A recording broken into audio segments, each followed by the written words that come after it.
bagaimana strategi dan rencana Pak Anies perihal peningkatan kualitas pendidikan mahasiswa kesehatan?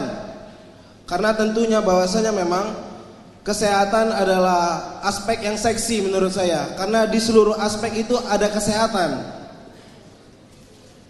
Yang kedua itu bagaimana serapan lapangan pekerjaan nanti untuk tenaga kesehatan dan tenaga medis.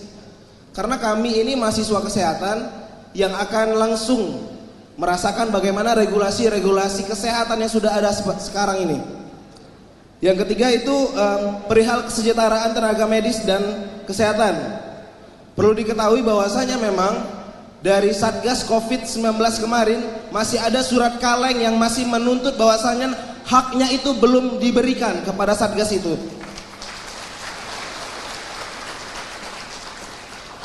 Dan yang terakhir yang ingin saya tanyakan, kenapa hanya pendidikan dokter spesialis yang dirubah menjadi tenaga kesehatan?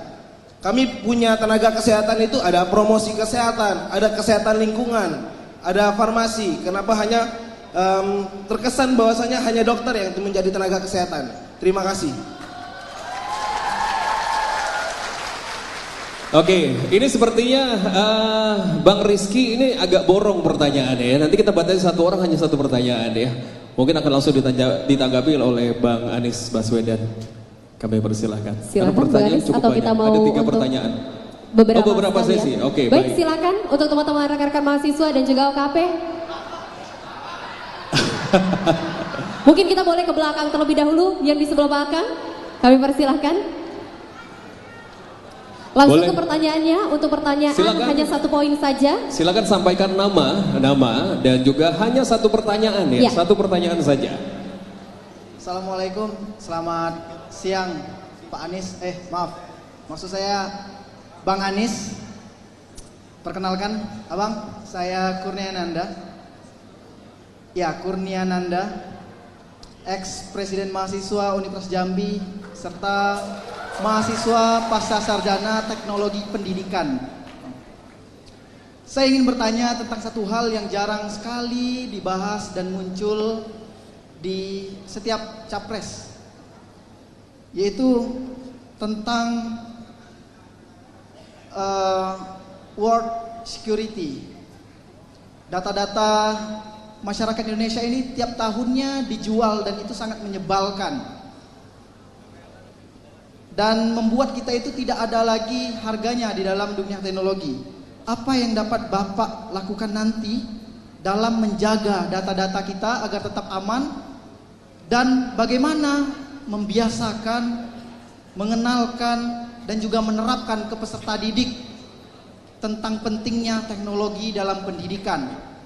Teknologi yang saya sebut di sini bukan seperti kurikulum Merdeka, Bapak, yang hanya memerintahkan guru membuat sebatas PPT, tetapi teknologi yang lebih tinggi seperti AI dan juga world security. Terima kasih. Baik, boleh kita beri tepuk tangan. Terima kasih Kurniananda. Mungkin kita akan buka untuk 1 penanya terakhir. Belakang nggak ya? Belakang deh, Pak. Iya. Yang biru-biru yang rame banget tuh kayaknya. Iya, Pak. Kita ke sebelah sini. Silakan yang jaket biru, Devi.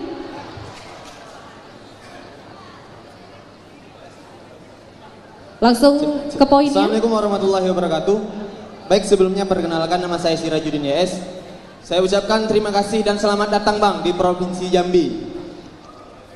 Jadi gini Bang, Provinsi Jambi adalah memiliki salah satu sektor perekonomian yang mana yaitu industri pertambangan Bang.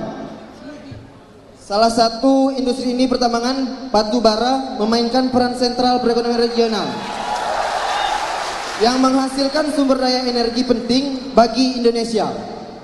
Dari segi ekonomi industri ini memberikan lapangan pekerjaan yang cukup besar untuk warga Provinsi Jambi Bang, dan sumbangsi yang signifikan pada tingkat pendapatan daerah.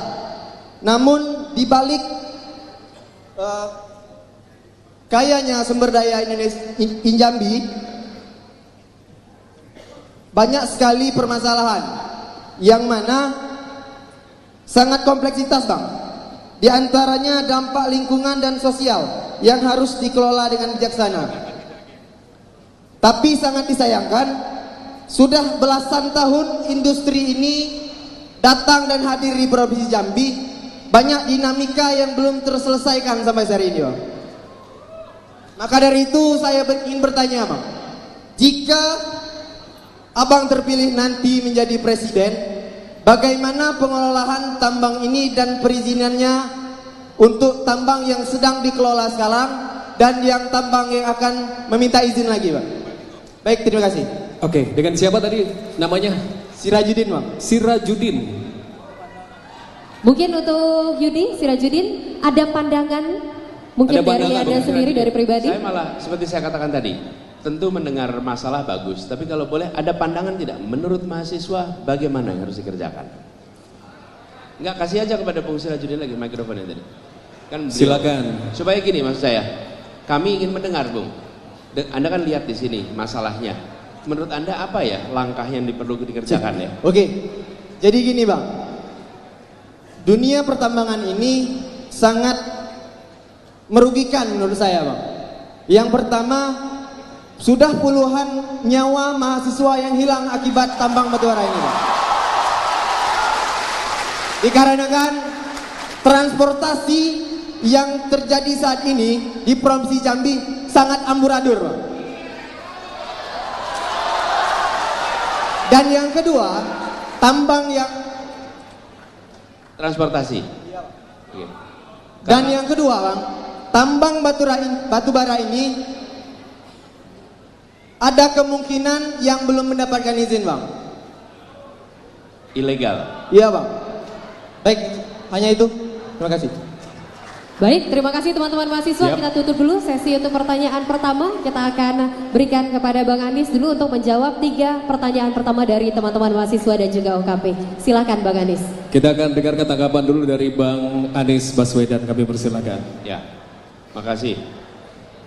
Bung Rizky, tadi yang terkait dengan kenapa hanya dokter yang disebut sebagai tenaga kesehatan. Mana Bung Rizky? Saya juga heran. Ini undang-undang yang baru ya?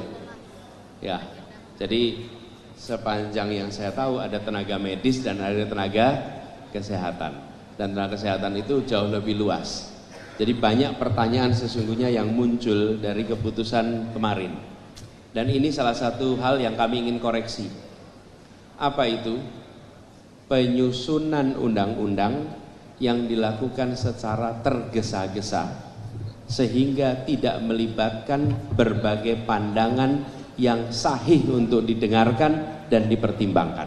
Dan itu kemudian membuat kualitas undang-undang kita menjadi menurun. Efeknya apa? Perdebatannya terjadi sesudah undang-undang ditetapkan. Harusnya perdebatan terjadinya kapan? Sebelum. Contoh lain IKN. IKN sama, debatnya sesudah ditetapkan, sudah disesahkan, apa yang terjadi? Jadi politis. Kalau kritis dianggap anti pemerintah, kalau pro setuju dianggap pro pemerintah. Hanya karena sudah ditetapkan sebelum dibahas dengan lengkap. Ini salah satu agenda perubahan yang ingin kita kerjakan ke depan. Kualitas undang-undang kita lebih baik. Kemudian tadi gini tentang peningkatan secara umum bukan hanya di bidang kesehatan. Pendidikan yang sifatnya aplikasi itu harus dekat dengan sektor di mana itu dipraktekkan. Kalau di dalam kesehatan ada istilahnya tacit knowledge. Tacit knowledge itu ilmu yang dipelajari dengan praktek. Dan perlu interaksi antara mentor dengan yang belajar. Itu tacit knowledge itu tidak bisa hanya dipelajari di atas kertas. Misalnya Anda mau belajar dari perawat yang membantu dokter bedah, nggak mungkin Anda belajar hanya di atas buku. Bisa nggak di atas buku?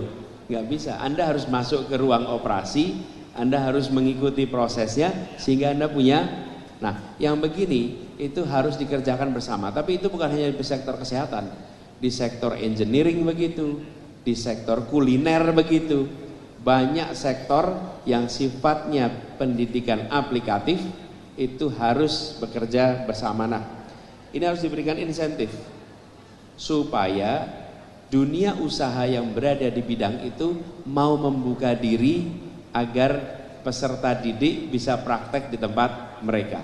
Negara yang harus memberikan supaya mereka mau membuka diri. Karena kalau tidak, teman-teman akan kesulitan mendapatkannya. Lalu terkait dengan tadi diceritakan ada tanggung jawab yang belum ditunaikan ya. Itu harusnya ditunaikan, tidak boleh tidak.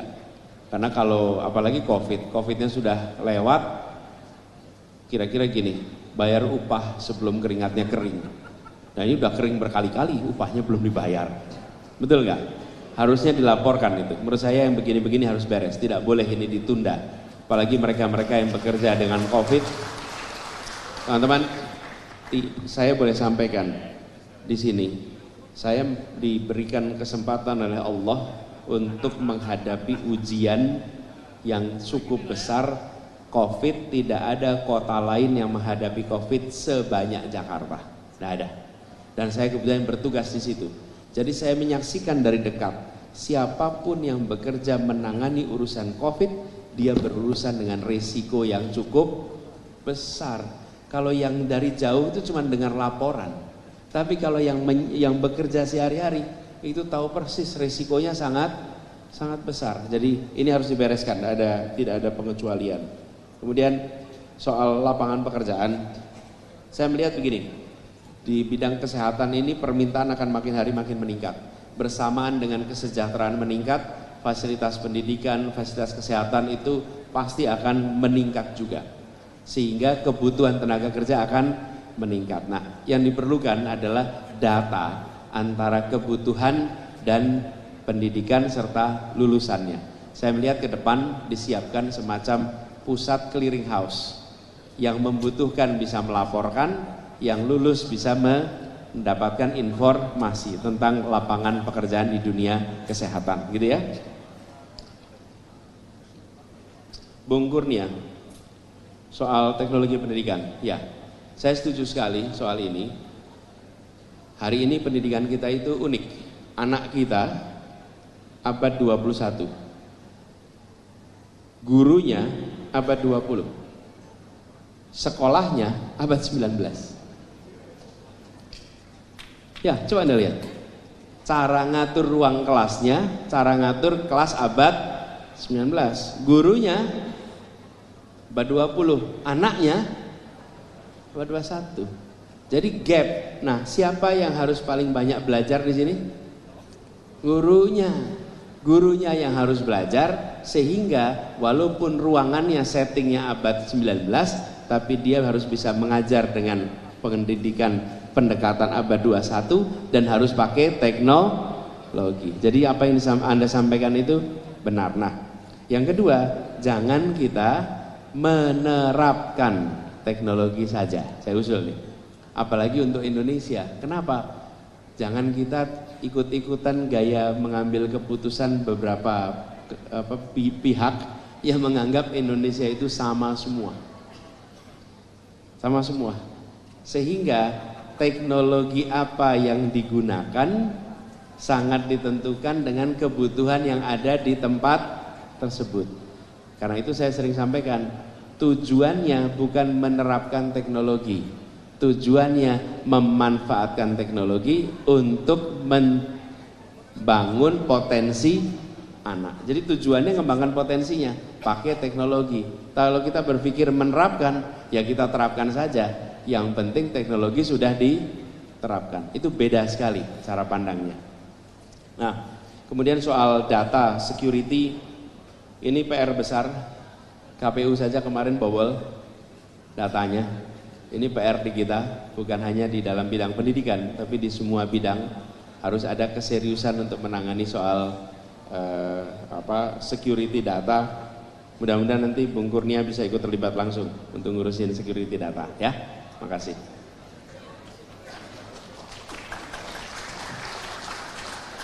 Nah, yang disampaikan tadi, namanya bukan Yudi, Anda tadi?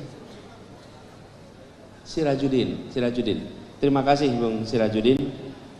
Jadi jalan yang sama dipakai untuk angkutan batu bara dan dipakai untuk kendaraan masyarakat, sehingga jalannya rusak, sehingga sering kecelakaan, sehingga merugikan bagi masyarakat. Sementara yang batu bara mendapat keuntungan, gitu ya kira-kira. Betul ya? Kenapa tidak dibuat jalan khusus ya? Hah? Janji itu aja. Jadi apakah pernah ada rencana membuat jalan khusus? Tapi tidak pernah selesai. Rencana itu yang membuat siapa? Yang membuat siapa?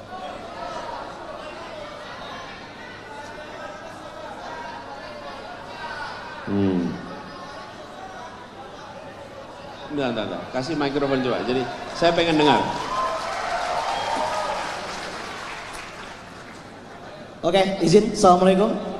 Assalamualaikum warahmatullahi wabarakatuh. Sebelumnya Mas Anies, ini bukan. Oh, Bang Anies. Sebelumnya Bang Anies, ini bukanlah forum yang panas atau sebagai macamnya, tapi sepertinya izinkan saya sedikit memanasi forum pada siang hari ini. Hidup mahasiswa! Hidup rakyat Indonesia! Hidup rakyat Provinsi Jambi! Baik, sedikit Bang Anies. Jadi sudah disampaikan oleh Saudara Raju tadi terkait problematika batu bara per hari ini. Kami dari BEM-BEM yang ada di Provinsi Jambi, khususnya dari UIN Jambi, sudah beberapa kali melakukan aksi meminta komitmen dari Bapak Gubernur Jambi untuk melakukan yang namanya jalan khusus. Dan juga per hari ini banyak daripada waktu itu cawe-cawe dari Bapak Gubernur, bahwasanya dia sudah menjanjikan dari tahun kemarin bahwasanya penyelesaian jalan batu bara tersebut, tapi sampai hari ini tidak terselesaikan sama sekali. Itulah mangkraknya. Nah mungkin ya sedikitlah. Kalau boleh diberi ilustrasi, berapa panjang jalan yang dibutuhkan untuk itu? Oh itu jalannya kurang ini, tapi yang jelas titiknya itu dari Jalan Kotoboyo sampai ke arah Tempino. 400 km lebih. Jadi ya paling tidak ini kan kita kan sama-sama dari tadi ingin bertanya juga kan Bang Anies. Kami dari BEM Jambi sebenarnya kan ingin mengadu gagasan dan argumen dengan calon presiden. Cuman dari tadi belum ditunjuk oleh kakak-kakak MC. Tapi ya seandainya memang insya Allah Mas Anies terpilih kan, ya sekalianlah saya menambahkan bagaimana sih komitmen penyelesaian sengketa batu bara ini. Terima kasih. Terima kasih. Makasih. Begini, sebenarnya kalau kita melihat di berbagai praktek banyak tempat, ketika logistik yang digunakan atau logistik yang diangkut itu end to end. End to end itu artinya berangkat dari satu titik sampai ke titik lain dan tidak perlu berhenti di tengah. Sebenarnya yang paling efisien itu selalu rel kereta. Rel kereta. Kenapa? Karena dia tidak perlu berhenti di mana-mana.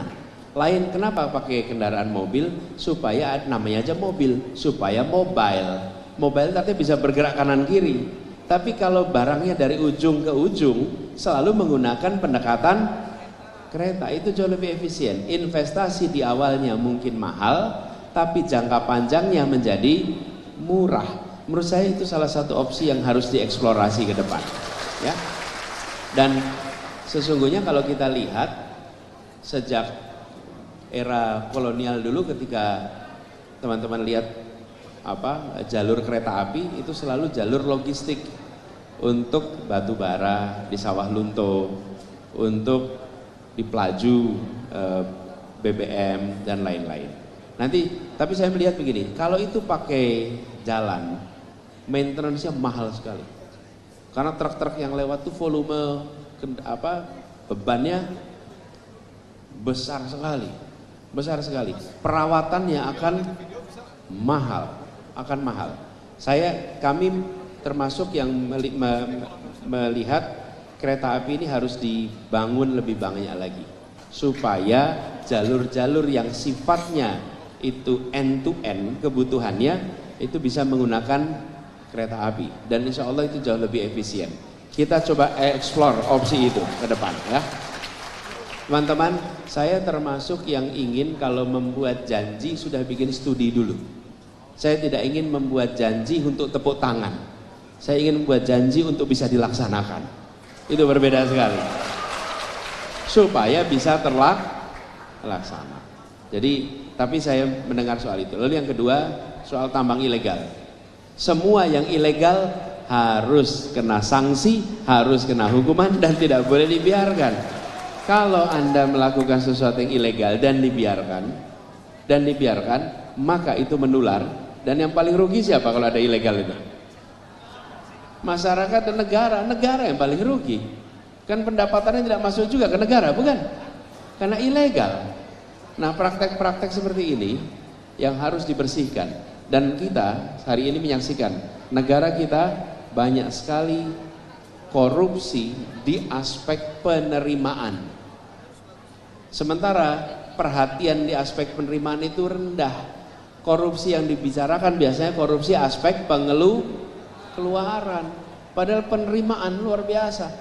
Ngambilnya X ton, bayarnya Y ton. Nah terus yang sisanya kemana? Karena itu kami melihat standarisasi, kemudian monitoring di dalam aspek pendapatan menjadi penting. Itu baru yang legal yang bisa diukur.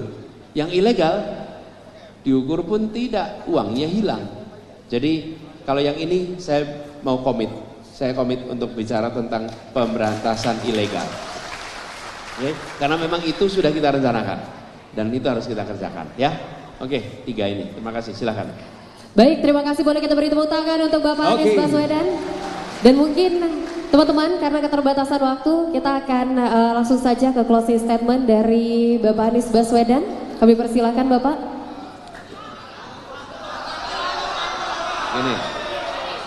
Gini, Anda udah bicara, jangan.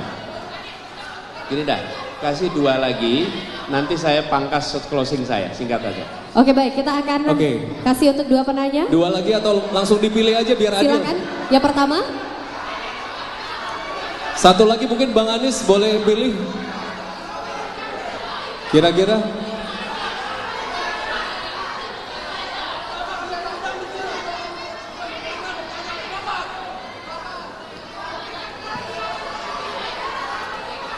Sebentar. Teman-teman kondusif, kalau tidak kondusif kita tidak akan lanjutkan diskusi hari ini. Kalau nggak kondusif nggak kita lanjutin. Mohon untuk kondusif. Sebentar. Kita sama-sama tertib. Sebentar. Setuju, sepakat, kita sama-sama tertib teman-teman.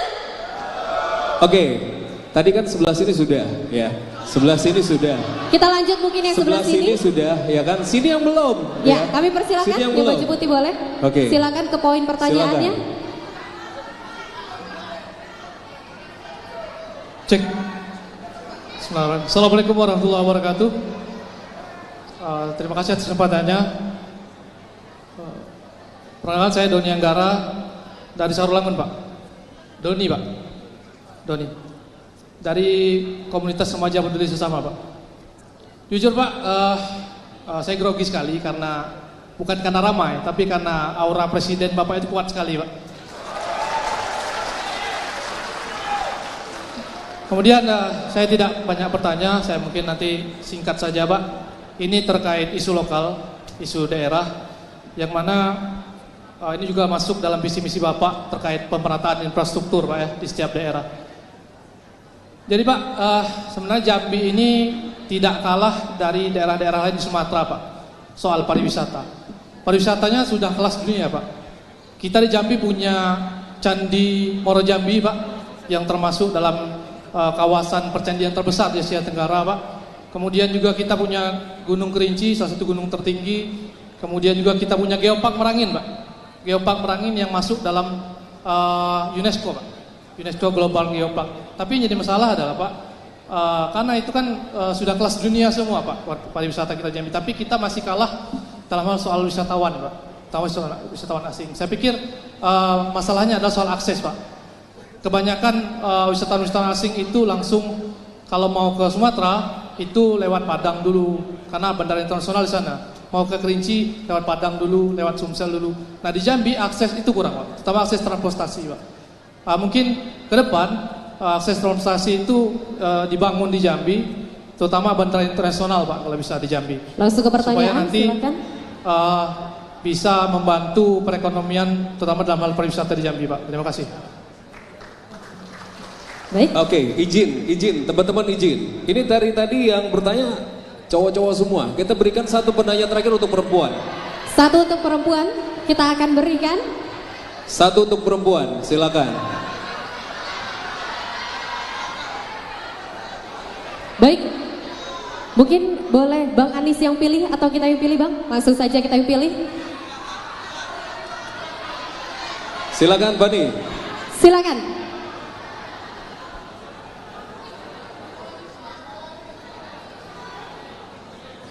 Satu pertanyaan. Satu ya? pertanyaan, satu poin. Langsung. Oke, sebelumnya Assalamualaikum warahmatullahi wabarakatuh. Langsung saja perkenalkan, nama saya Dina Lorenza dari UIN STS Jambi. Jadi sebagaimana video yang telah saya lihat, Pak, di 2018 di situ perdialogan Bapak Anies dengan Mbak Najwa Shihab.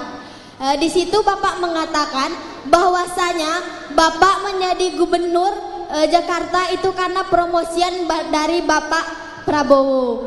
Dan di situ Mbak Najwa mengatakan bahwasanya selagi Bapak Prabowo mencalonkan diri, Mas Anies tidak akan maju.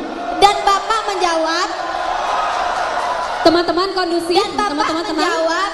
Dan Bapak menjawab, Bapak tidak akan menjadi poros selagi Pak Prabowo menjadi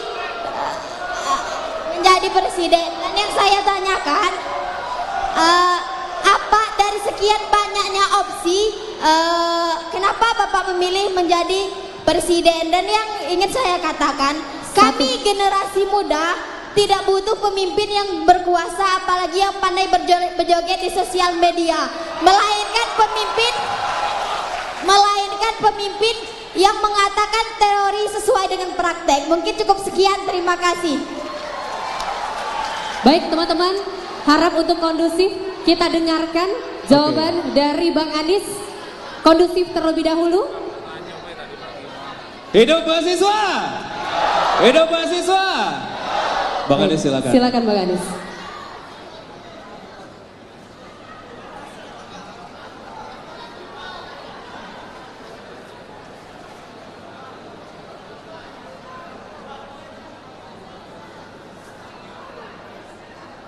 Gini, teman-teman, ini teman-teman sekalian, kita senang sekali bahwa teman-teman punya aspirasi yang banyak, punya pikiran yang banyak. Itu artinya kita tidak diam. Saya mohon kalau teman-teman berkenan, Anda tuliskan, tapi tolong tuliskan nama dan nomor HP juga, sehingga saya bisa komunikasi lebih jauh ya. Kenapa teman-teman?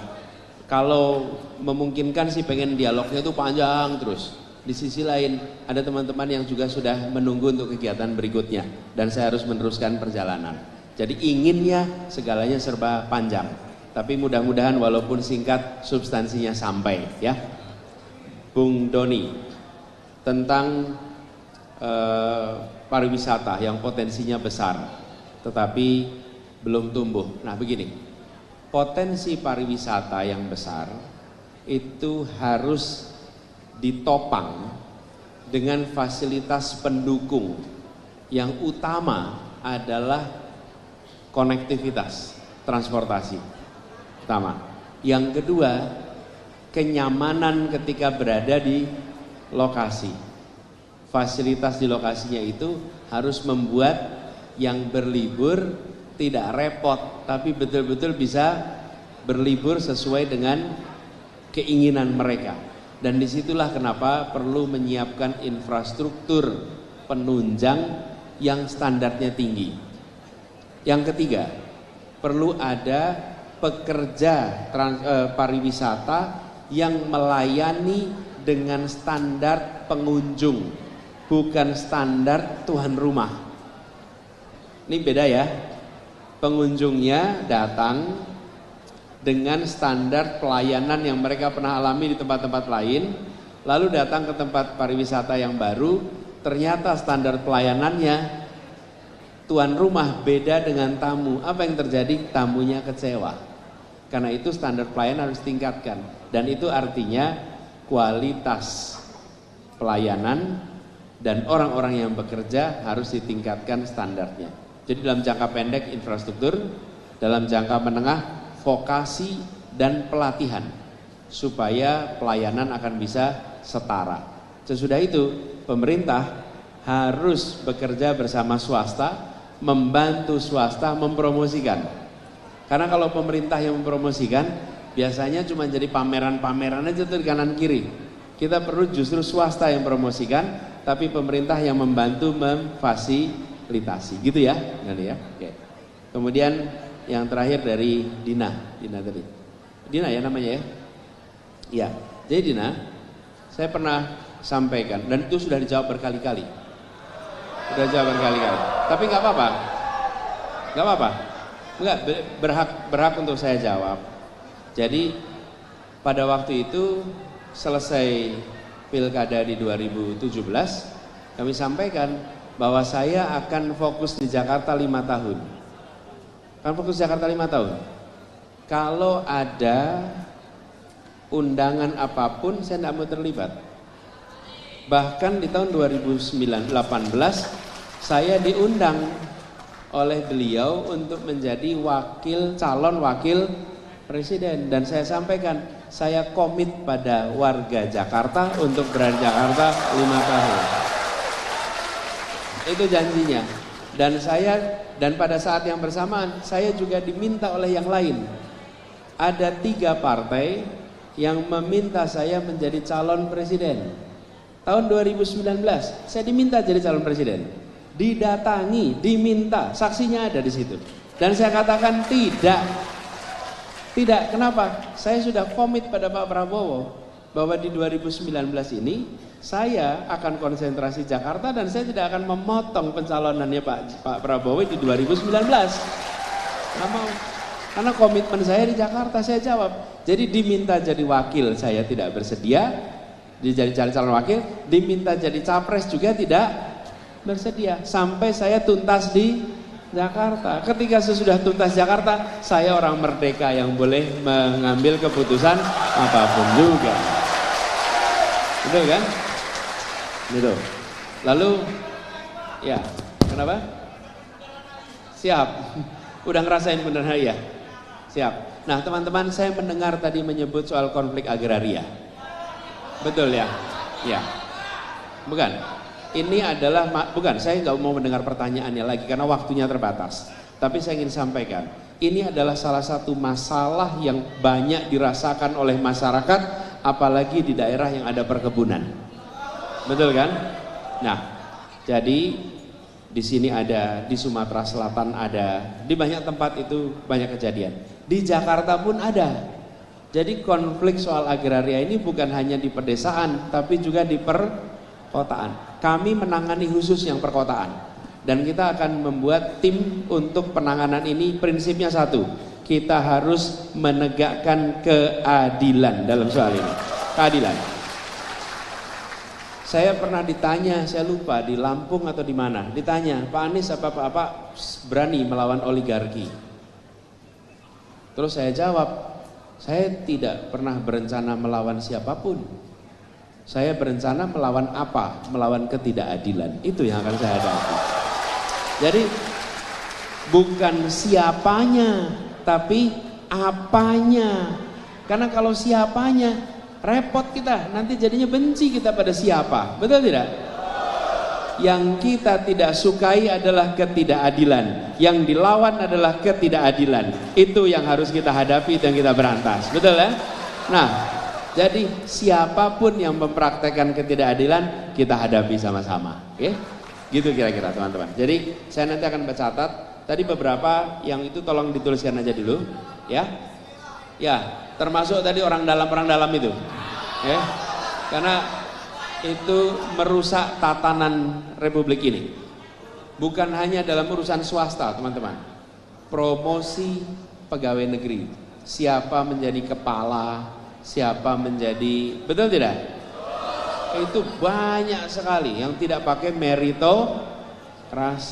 Nanti lama-lama kuliah nilai juga pakai orang dalam, repot kita. Ya. Weh, PR kita banyak. Teman-teman sekalian, izinkan saya mengakhiri dengan menyampaikan pada semuanya teman-teman. Teman-teman, masalah di Republik ini banyak. Masalah di Republik ini banyak. Mungkin saya tidak bisa menyelesaikan semua masalah itu. Mungkin saya dan Gus Imin tidak bisa menyelesaikan semua masalah itu. Tapi yang pasti kami akan memulai dengan mengubah semua masalah menjadi jalan keluar. Kita ubah. Tidak akan didiamkan. Mungkin sebagian perlu waktu, tapi kami tidak akan diam dan tidak akan melanjutkan. Yang pasti kita akan lakukan itu. Lalu teman-teman sekalian, saya tidak minta Anda untuk mendukung saya. Saya tidak minta Anda untuk menyukai saya, tidak minta. Terserah, teman-teman silahkan pilih. Saya tidak minta, tapi yang saya akan minta cuma satu. Dua sebetulnya. Satu, saya minta Anda jangan menyia-nyiakan hak pilih Anda. Itu nomor satu. Jangan disia-siakan. Karena Anda tidak memilih, kalaupun 60% di ruangan ini tidak memilih, yang memilih hanya 40%, tetap diambil keputusan berdasarkan yang 40%. Yang 60% itu hanya mubadir begitu saja. Jadi jangan sia-siakan. Yang satu. Yang kedua, saya meminta Anda menjadi orang yang rasional. Rasional. Rasional itu artinya apa? Menggunakan rasio. Rasio itu artinya perbandingan. Perbandingan. Bandingkan. Kalau memang menurut Anda mata itu penting, ya bandingkan aja matanya satu sama lain. Kalau menurut Anda soal fisik itu penting, bandingkan aja fisiknya. Kalau menurut Anda yang penting itu latar belakangnya, bandingkan latar belakangnya. Bebas. Tidak ada larangan Anda membandingkan faktor apapun juga. Kalau menurut Anda faktor apalagi ya, bentuk rambutnya boleh. Tidak ada larangan. Yang penting dibandingkan. Betul tidak? Boleh. Boleh. Boleh aja. Tidak ada larangan dan tidak ada keharusan membandingkan apanya. Tapi bandingkan. Okay? Bandingkan. Nah, kalau saya usul, bandingkan rekam jejaknya, bandingkan rekam karyanya, bandingkan rekam prestasinya, karena Anda sedang memilih orang untuk memegang kewenangan. Apa tugas terpenting dari pemegang kewenangan? Mengambil keputusan. Dia akan mengambil keputusan. Dan ketika mengambil keputusan, Anda harus yakin bahwa keputusan yang dia ambil adalah keputusan yang untuk kepentingan semua, bukan kepentingan kelompok, bukan untuk kepentingan yang kecil. Bismillah, insya Allah Jambi mahasiswanya pemilih rasional semua. Terima kasih semuanya. Terima kasih kesempatan ngobrolnya, dialognya. Salam hangat buat semua dan terima kasih sudah memilih hadir. Anda bisa menceritakan pada diri sendiri bahwa